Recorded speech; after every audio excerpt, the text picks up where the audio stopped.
Hammasi odatdagidek. Rustam ishdan qaytgan edi, televizor qarshisida yangiliklar ko'rayotgandi. Uning yonida Jasur ham bor edi. Ha, o'sha Jasur. Erimning eng yaqin do'sti, bolalikdagi og'aynisi va mening hayotimni ostin-ustun qilib yuborgan inson. Men gaz plitasi yonida turgandim. Choy damlayotgandim. Ular zalda kulishayotgandi.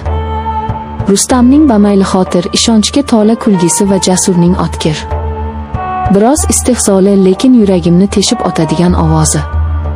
Bu ovoz bir vaqtlar quloqimga shivirlab, meni aql-hushimdan ayirgan edi. Hozir esa xuddi hech narsa bo'lmagandek. Xuddi ortamizda yonib kul bo'lgan o'sha olov hech qachon mavjud bo'lmagandek. Erim bilan futbol muhokama qilayotgandi.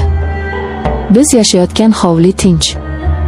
Faqat devor soatining tovushi asabimga tegib, vaqt o'tayotganini eslatib turardi. Men o'zimni qo'lga olib, ular o'tirgan xonaga kirdim.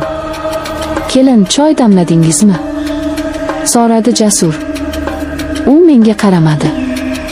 Uning nigohi televizorda edi. Lekin men bilaman, u mening qadam tovushimdan qayerda turganimni sezib turardi. "Ha, hozir", dedim ovozimdagi qaltiroqni yashirishga uringancha. Rustam menga bir qarab qo'ydi. U hech narsani bilmasdi. Uning ko'zlarida faqat muhabbat va ishonch bor edi. Bu ishonch meni har kuni, har soniyada ich-ichimdan kemiradi. Agar u bilsa, agar u Jasur bilan o'rtamizda bo'lib o'tgan o'sha jinnilik haqida bilsa, bu dunyo ostin-ustun bo'lib ketardi. Lekin u bilmasdi. Men va Jasur bu sirni qabrga olib ketishga kelishganmiz. Hammasi erim Rustam xizmat safariga ketgan kuni boshlandi. Men uyda yolg'iz edim. Eshik qo'ng'irog'i chalindi. Bu Jasur edi. U erim Rustamga kerakli bo'lgan qandaydir hujjatlarni tashlab ketishga kelgan ekan. Men unga sovuq choy uzatdim. Biz shunchaki gaplashib o'tirdik. Avvaliga oddiy suhbat edi. Jasur menga boshqacha qaray boshladi. Uning nigohlarida ochlik bor edi. Tan olishim kerak, bu ochlik mening ham ichimda uxlab yotgan hislarni uyg'otib yubordi. O'sha kuni chegaralar buzildi. Bu shunchaki jismoniy yaqinlik emas edi. Bu yillar davomida yig'ilib qolgan ehtirosning portlashi edi. Men o'zimni yo'qotib qo'ydim. Erim Rustamning sadoqati, jamiyat qoidalari hammasi o'sha lahzada ahamiyatsiz bo'lib qoldi. Faqat Jasur va men bor edim. Uning nafasi, uning qo'llari, uning shivirlashi. Bizning bu yashirin munosabatimiz bir necha oy davom etdi. Bu oylar mening hayotimdagi eng qo'rqinchli va eng baxtli davr edi. Men ikki xil hayotda yashay boshladim. Kunduzi uy bekasi, Rustamning suyukli yori. Rustam yo'qligida esa hislarga berilgan, o'zini olovga otgan ayol. Biz juda ehtiyotkor edik. Telefonlarda xabar qoldirmasdik. Uchrashuvlarimiz qisqa va xavfli bo'lardi. Har safar eshik taqillaganda yoki telefon jiringlaganda yuragim qinidan chiqib ketayozardi. Fosh bo'ldikmi degan savol har doim miyamda aylanardi. Lekin bu qo'rquv holati bir tarzda ehtirosimizni yanada kuchaytirardi. Taqiqlangan narsa har doim shirin bo'ladi deyshadi, bu haqiqat ekan. Jasur Rustamga o'xshamaydi. U butunlay boshqacha. Rustam oxir bosiq, har bir qadamini oylab bosadigan, rejalarga bo'ysunadigan odam. U bilan hayotim tinch oqadigan daryoga o'xshaydi. Xavfsiz, lekin ba'zan zerikarli. Jasur esa shamolga o'xshaydi. U hissiyotga beriluvchan, tavakkalchi. U bilan o'tgan har bir daqiqa xuddi pichoq tixida yurgandek edi. U menga Rustam bera olmagan narsani, o'zimni tirik his qilish tuyg'usini berdi. U bilan men shunchaki uy bekasi emas, balki orzu qilingan, sevib ardoqlangan go'zal ayol ekanligimni his qilardim. Lekin har bir bayramning oxiri bor. Bizning ham bayramimiz tugadi. Bu qandaydir voqea sababli emas, balki ichki charchoq tufayli sodir bo'ldi. Yolg'on gapirishdan, doimiy qo'rquvda yashashdan, erim Rustamning ko'ziga tik qarashdan charchadim. Vijdon azobi meni ich-ichimdan yeb bitirardi. Rustam menga gullar olib kelganda, meni erkalaganda o'zimni eng pastkash insondek his qilardim. Uning mehri menga tarsakdek tegardi. Oxirgi uchrashuvimizda Jasurga hammasini tugatishimiz kerakligini aytdim. U indamadi. Uzoq vaqt menga tikilib turdi, keyin chuqur xo'rsindi. Men seni tushunaman dedi u. Rustam bunga loyiq emas. U mening eng yaqin do'stim. Biz unga xiyonat qilyapmiz. O'sha kuni biz xayrlashdik. Jismonan. Lekin xayolan men haligacha u bilanman.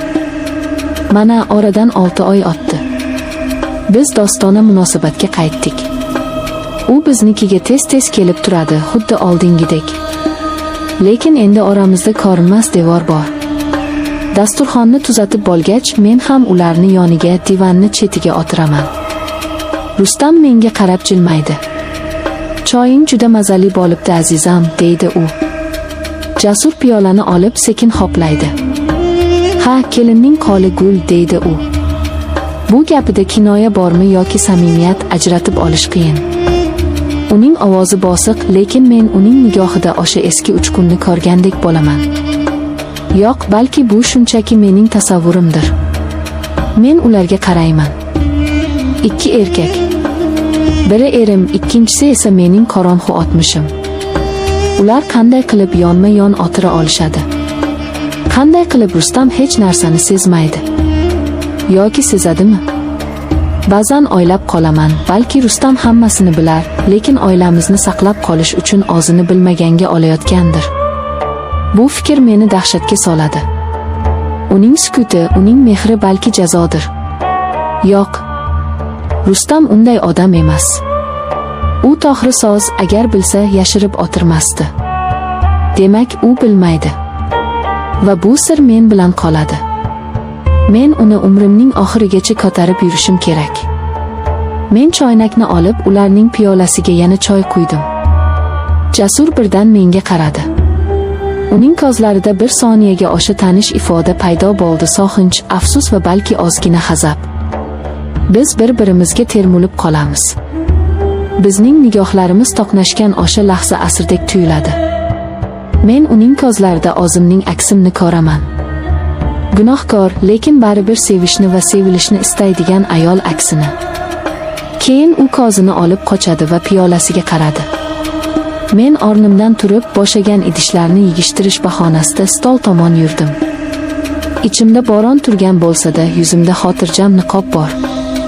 Bu niqob endi mening haqiqiy yuzimga aylanib qolgan. Ba'zan o'zimdan so'rayman. Agar vaqtni orqaga qaytarishning iloji bo'lganda, men o'sha xatoni yana takrorlarmidim? Aql bilan o'ylasam, yo'q deyman. Bu juda katta tavakkal, juda katta og'riq.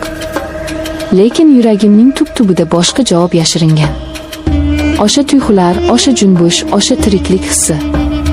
Ular shunday kuchliki, balki men baribir o'sha olovga o'zimni otgan bo'larmidim. Lekin hozir buning ahamiyati yo'q. Hozir men bu yerdaman. Rustamning yonida. Jasur esa mehmon. U ketadi. Biz eshikni yopamiz. Men erimning ko'ylaklarini dazmollayman, ertalabki nonushtani tayyorlayman va sadoqatli rafiqa rolini o'ynashda davom etaman. Lekin tunda hamma uyquga ketganda, shipga tikilib yotganimda xotiralar yana bostirib keladi. Uning qo'llarining issiqligi, oxirincha aytilgan so'zlar, yashirin bo'salar. Bularning barchasi endi faqat mening xotiramda yashaydi. Hech kim bilmaydigan, hech kimga aytib bo'lmaydigan. Yurakni tilka pora qiladigan shirin va achchiq xotiralar. Hayot davom etadi. Ertaga yana yangi kun. Rustam ishga ketadi. Men uy ishlariga shonxiyman. Balki vaqt o'tishi bilan hammasi unutilar. Balki yillar o'tib Jasurning yuzi xotiramda xiralashar. Umid qilaman. Faqat shu umid menga kuch beradi. Hozircha esa men shunchaki tabassum qilaman va erimning yoniga borib o'tiraman. Hammasi joyida. Hech narsa bo'lgani yo'q.